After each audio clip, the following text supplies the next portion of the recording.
এদিকে স্বরাষ্ট্রমন্ত্রী সালাউদ্দিন আহমদ বলেছেন, ২৪-এর ৫ই আগস্ট আওয়ামী লীগের রাজনৈতিক মৃত্যু হয়েছে, তাদের দাফন হয়েছে দিল্লিতে।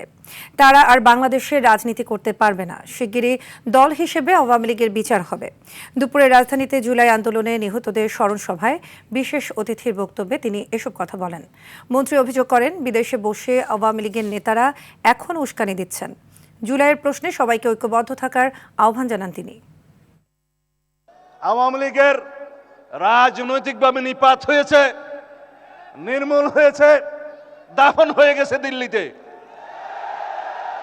সেই আওয়ামী লীগ বাংলাদেশে আর কোনোদিন রাজনীতি করতে পারবে না। রাজনৈতিক দল হিসেবে আওয়ামী লীগের বিচার দাবি করেছি আমরা, আপনারা দাবি করেছেন, তদন্ত পরিচালিত হচ্ছে। ইনশাআল্লাহ খুব শিগগির রাজনৈতিক দল হিসেবে সেই রাজনৈতিক দলকে বিচারের কাঠগড়ায় নিয়ে যাওয়া হবে।